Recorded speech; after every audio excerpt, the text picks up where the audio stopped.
Bobby, did you get the chance to review the veterans material Brittany prepped for you? Yeah, no, I got this. I was up all night getting into the zone. Someone listen live. Oh, shit!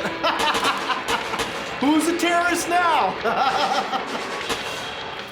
Okay, so you're going to be reading the lines that I gave you, and you're gonna be looking into the camera once we get to the office. Right, and you're gonna tell me which camera to look into, right? Because I'm pretty sucky at what I'm doing right now, so. Yes, I will. Okay, cool. Do you have the ball for the get the ball to Dhaliwal bit? No, we're gonna hold off on that for now. Are you sure? Because I'm pretty sure I can nail it, so. Yes, I'm sure. Larry, get the ball to Dhaliwal. Come on, buddy!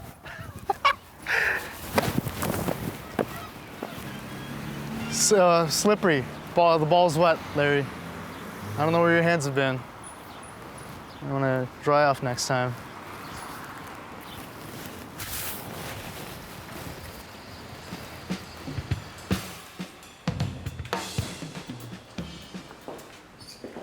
Good day, sir.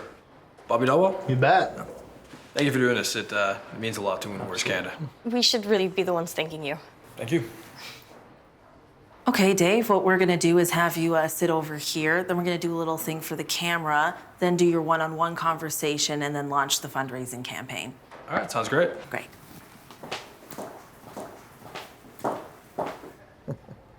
Hi everyone, Bobby Dhaliwal here, the only formidable progressive candidate for Prime Minister on October 19th, 2015.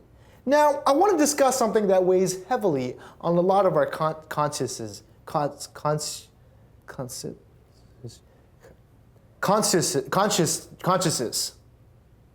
And that is the treatment and care of veterans back home. Now, I'm a bit of a pacifist, which means that when I'm watching Game of Thrones, I'm usually cheering for winter. With that being said, as Prime Minister, if I had $1 billion just lying around somewhere in my pocket, I don't know where people keep $1 billion. But if I had $1 billion, I would donate that directly, straight into the hands of the veterans. Now, to discuss some of the ways we could spend the surplus, I'm joined by veteran David McDonald. Dave or David or? Doesn't matter. Big D McDonald. And the D stands for Dave or David. It's okay, you don't have to salute. Are you sure? Yeah, I'm not an officer. I don't feel comfortable. I mean, I can. It's just Honestly, to make you feel more.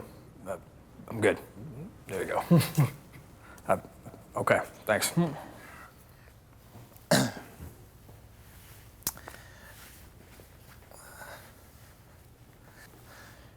Now, Dave, or should I call you David? First question right off the bat. Now, this is an important one. Okay. Any relation to John? Sir John A. McDonald? No. Are you sure? Yeah, pretty sure. Because you kind of look exactly like him. I mean, I have a picture of him in my wallet that I carry around. Maybe I can, never mind. Now, Dave, thanks so much for taking the time out from war to talk to me, Bobby Dhaliwal, the only formidable progressive candidate for Prime Minister on October 19th, 2015. No problem, Bobby. Actually, I'm not really on tour right now. I've been on for a couple years now, but thanks for having me. If you could just quickly go over some of your experiences being a veteran to those of us that don't know about veterans. Sure. Well, I joined the Army when I was 20 years old, so about 10 years ago. I deployed to Afghanistan in 2008. In March 2009, I was injured on a combat patrol in an incident just south of Kandahar City. It was a vehicle rollover that left me with numerous physical injuries, including a traumatic brain injury. What I didn't know at the time was it took a couple years after I got home that I realized that I also had mental injuries left over. And I was diagnosed with PTSD in 2013. And a lot of challenges went along with that. Seeing my buddies, I'd lost some friends in Afghanistan. And so going through that process and going through the healing of that kind of left its scars, but I'm trying to pay that forward and try to help out my fellow vets that are going through the same thing that I went through. That's good to hear, man. So are you doing better now? Yeah, doing better every day. Doing better every day. As I said, paying it forward. You look great. Thank you. You look like a dime. Thank you. Now, some people might say, obviously not me, Bobby Dhaliwal, the only formidable progressive candidate for Prime Minister on October 19th, 2015. Some people might say, listen, you're a soldier, tough it out. You know, Bobby, I've heard that before. But when it comes down to it, we're still human. We still have human emotions.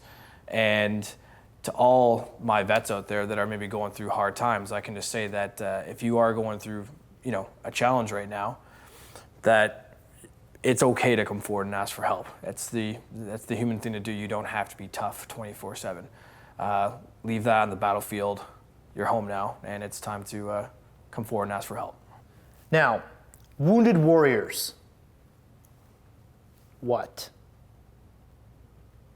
is it? What is Wounded Warriors? Oh, okay. Well, we're a nonprofit organization. Began in 2006. We're out there to help Canada's ill and injured soldiers, veterans, as well as their families.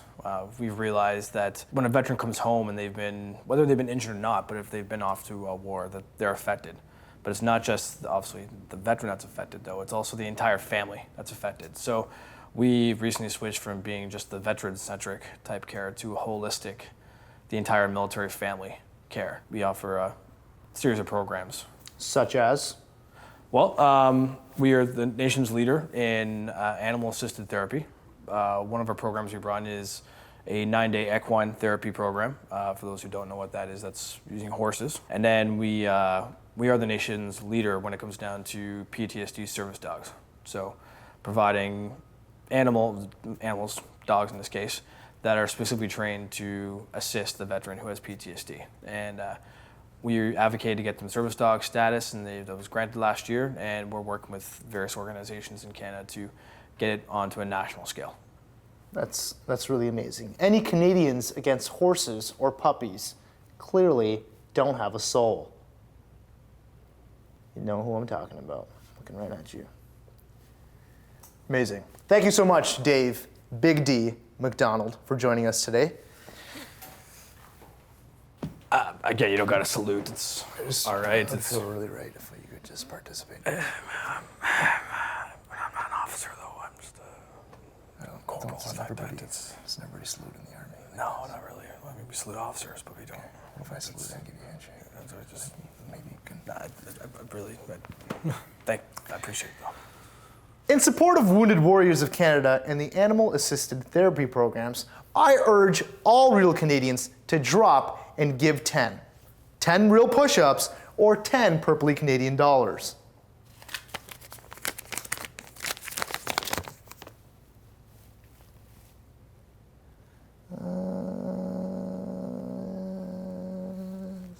I don't think so, Bobby. Make this, can you just make that face real quick? Like that, yeah, just do it. Of course, you can do both, and all proceeds go to the Wounded Warriors of Canada. All right, Bobby, enough talk. Drop down and give me 10. No problem, man. All right. Here, I'll do them with you. All right, there we go. 1, 2. Come on, you got it. 3, 4, 5, 7, 8, 9, 10. Not bad, Bobby. Usually a push-up involves an up and down motion. Usually I'm but really good at it. It's all good. So, not bad. Usually I'm really good at it, and I forgot how to count momentarily. And now for the fun part, where I get to nominate a few questionably fit Canadians: George Strombo, Margaret Atwood, Wab Canoe, and the Social's very own Lainey Louie, to drop down and give 10. And remember, Canada, nominate your friends so we can give the support that the Wounded Warriors of Canada deserve.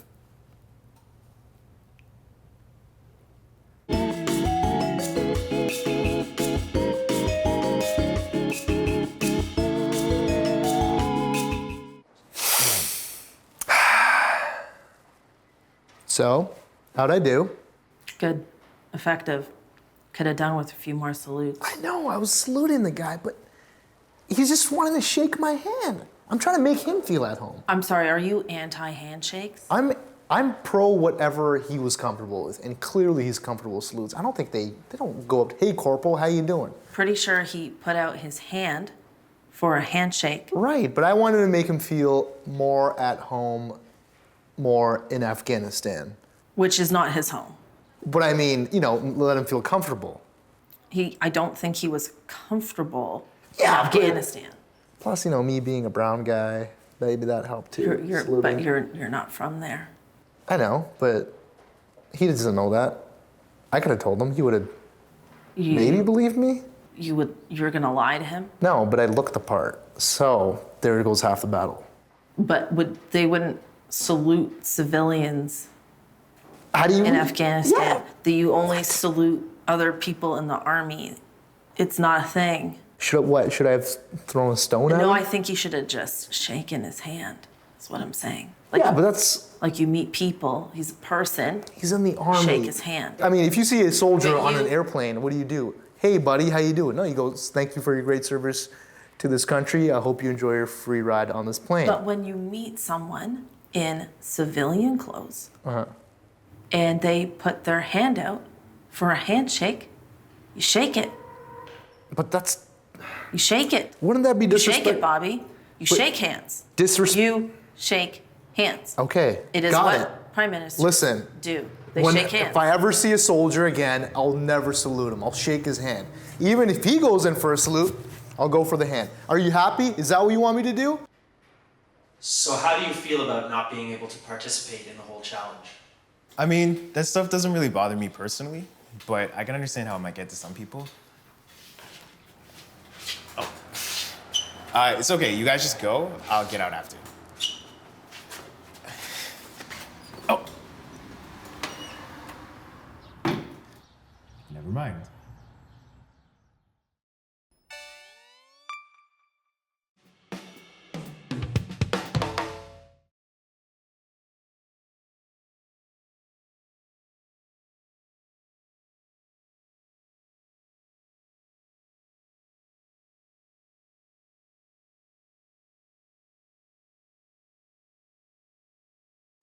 Hey guys, thanks for watching this week's episode. And remember, we have a new episode every Sunday until the date of the election on October 19th. And also, if you want more information, make sure to check out our campaign website, Dhaliwal2015.com, and follow us on Vine, Twitter, Snapchat, Twitter again, Facebook, and other Twitter. Hit the subscribe button, and we'll see you next week.